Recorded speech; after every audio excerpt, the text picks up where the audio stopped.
I used to think that mindset was everything, that it was the only thing that I needed to control, that I could just lower my head down and bulldoze my way through life.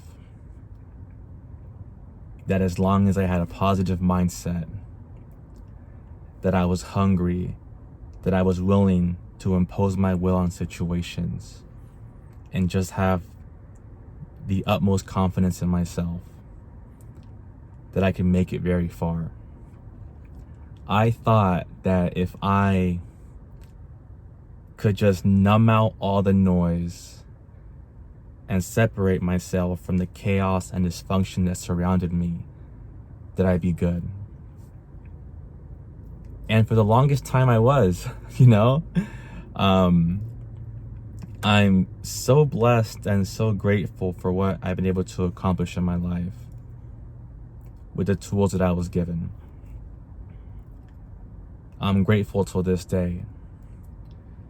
And part of this journey for me, or what inspired me to create this channel, is recognizing in myself what it was gonna take to just go from good to great, like that one book says.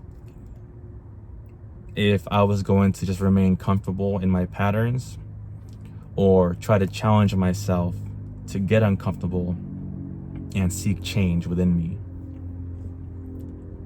You see, growing up, I was probably one of the shyest kids you'd ever meet.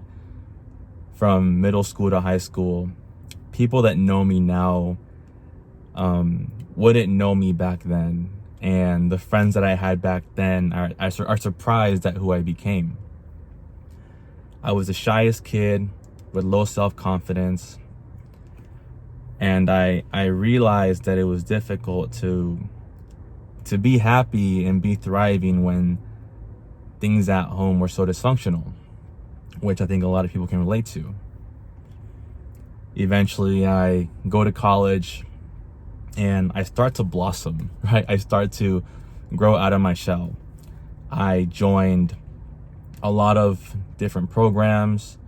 I was able to do well in school, grow confident in school, take part in, I believe it was called AVID, if I'm not forgetting what it was called, where I was chosen to be the official rep for the College of Business at my school. You know, in that leadership role, I was able to be a part of meetings, to be the chair of multiple meetings, lead the meetings, have discussions, and be a part of important conversations. I would say that my confidence was at an all-time high as I was in college and then was about to graduate college. I truly felt unstoppable.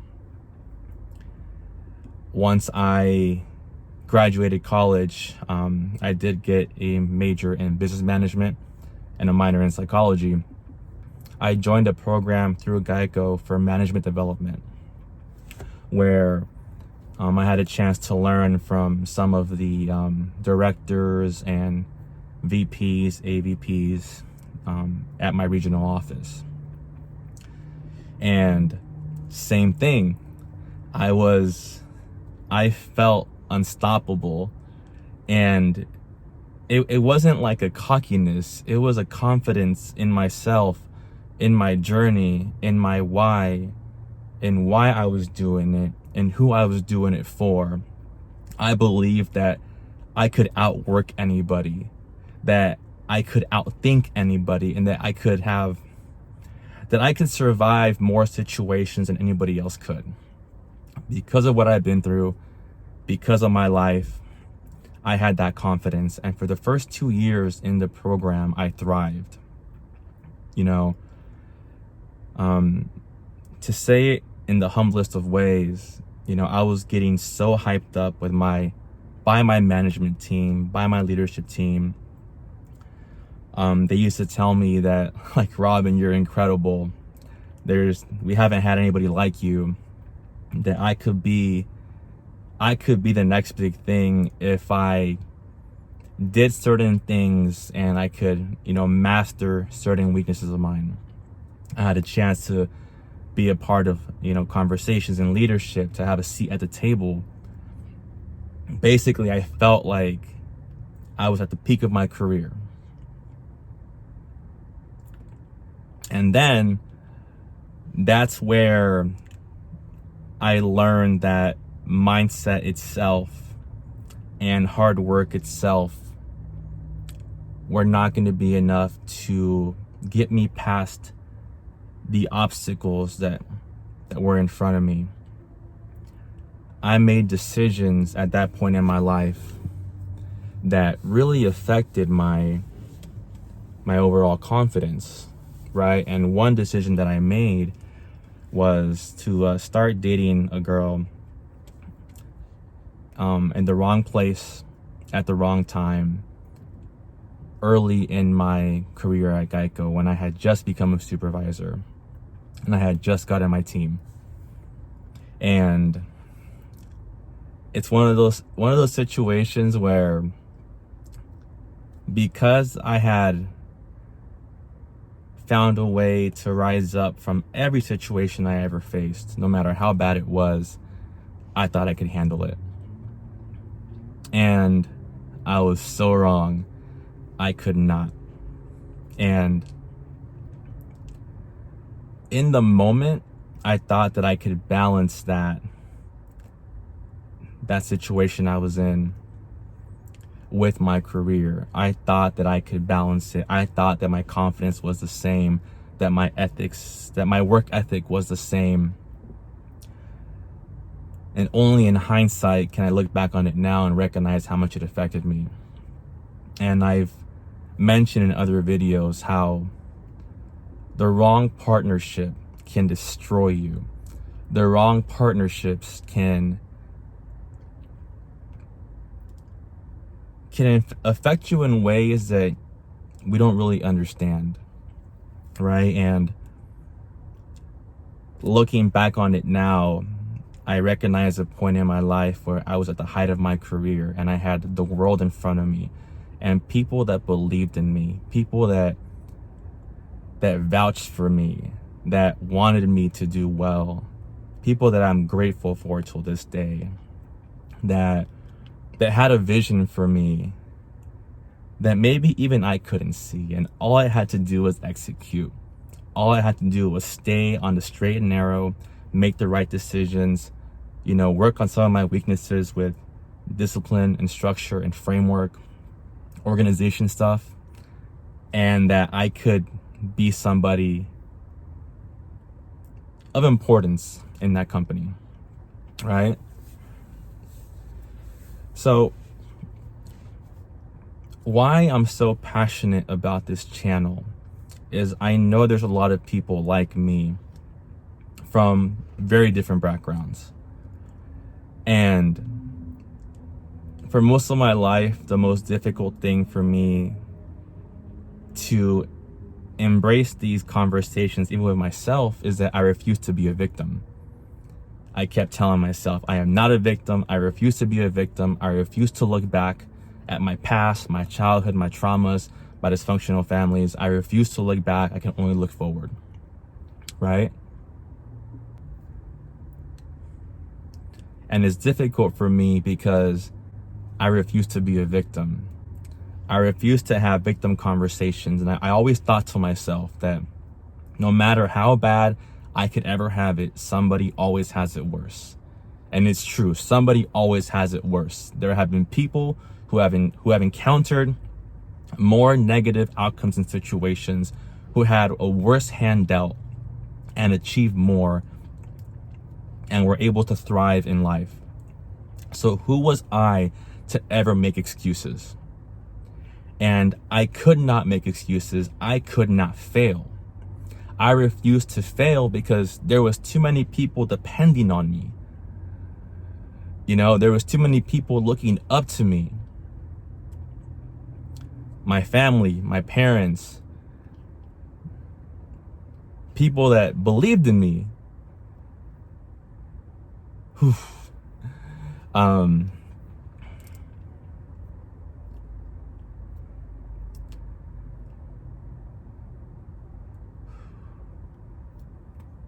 I didn't know this conversation would be so difficult. um,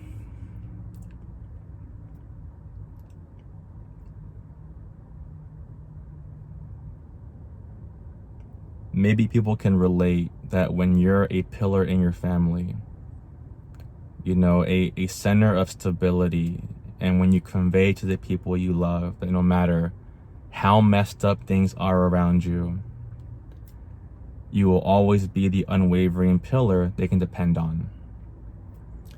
So I refuse to ever get affected by situations that went on around me.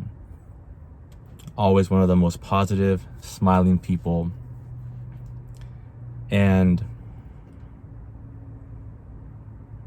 it's only looking back on parts of my career now that I can recognize how my childhood and childhood traumas and the lack of boundaries that I was raised around and how those things affected me. I wasn't taught to have structure. I wasn't taught to have discipline. My parents, I love my parents. I love my family, and they are two of the most loving people you will ever meet.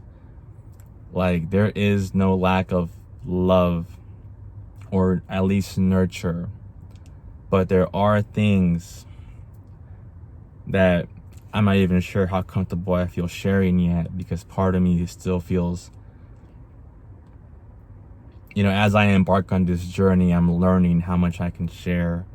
And it's not just about being vulnerable for myself, but the people in my life and like how that'll make them feel. So I'm navigating these waters. So I apologize if you see me kind of going back and forth, but yeah, I grew up in a broken home, and that home is still broken till this day. And I've been trying to heal my family from within for my entire life. And it's only looking back on it now, in hindsight, recognizing how some of those patterns that I grew up in affected my decisions and the choices that I would make in the future. Initially, I thought that one relationship was isolated because every relationship before that had been healthy and good.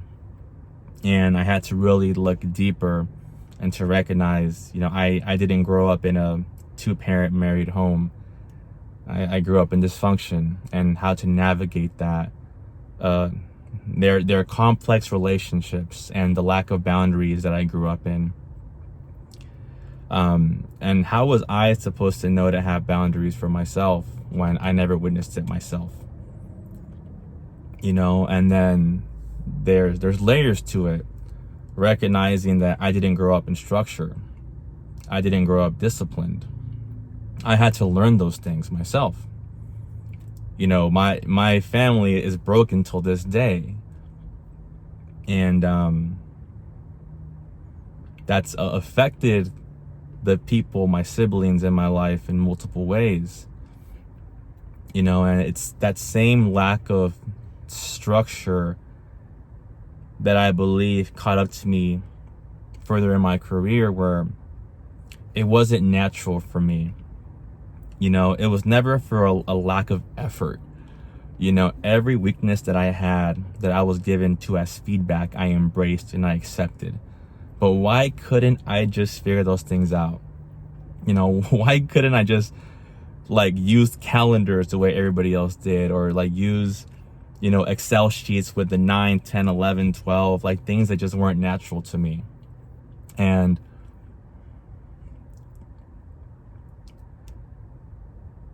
when I tell you there's so much power in knowledge, after my journey and what I've learned the last couple years through reading and having an open mind and an open heart, to lower my pride and lower my ego, to accept that there's things to learn, that's when everything changed for me. Through reading books on psychology or trauma, through reading books like Atomic Habits on discipline and structure, I started to recognize the things that I was missing.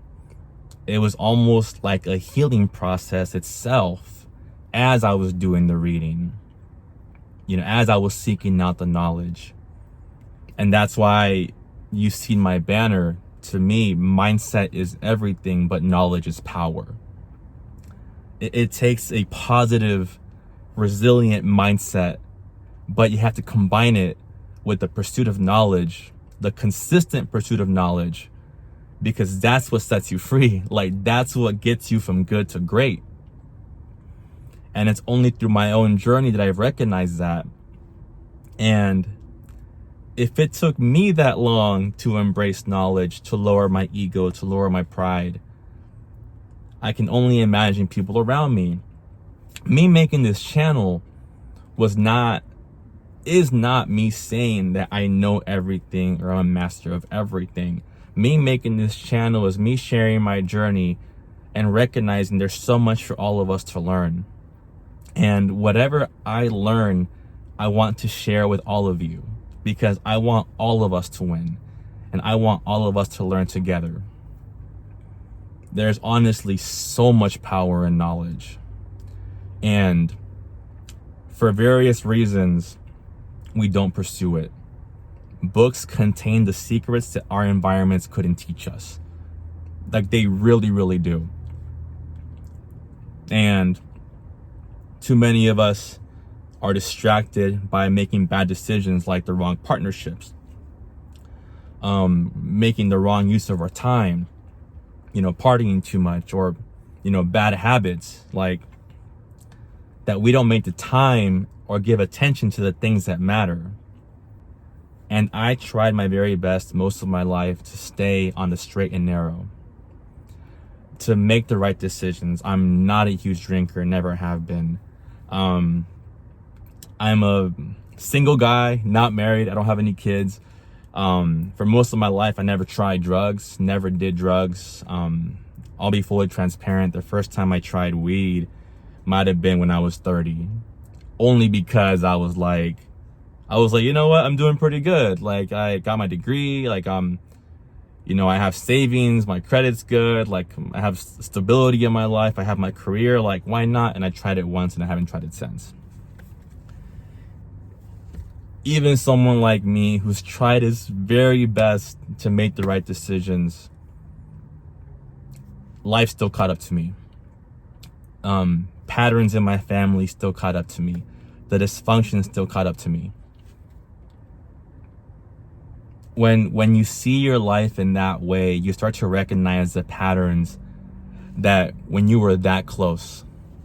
It's like, I've noticed it now twice in my life, where it was like, I am at the height of my career. My confidence has never been higher. And I'm seeing my decisions and patterns that I'm making when I'm about to kill it. Right when I'm right there, about to achieve incredible things, I make the wrong decision in partnership, right? Or I struggle with framework and structure and discipline and the why. So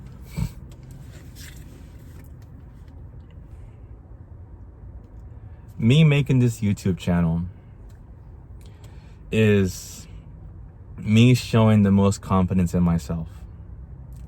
I know it doesn't make sense, but I've always played it safe. From school to my corporate career, I feel like I was playing it safe. And I decided I wanted to make a difference. I didn't care to fail. I didn't care if I failed, as long as I could change someone's life.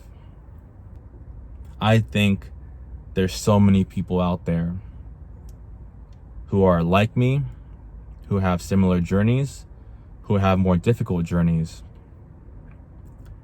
And like I've said before, I believe we are all capable of so much more. If we can make the right decisions, if we have an open mind, we can seek out knowledge, do things like address our traumas, therapy, meditation, yoga, the gym, sports, basketball, football, everything's all balanced, right? Everything is all balanced. But so that's just once again part of my journey.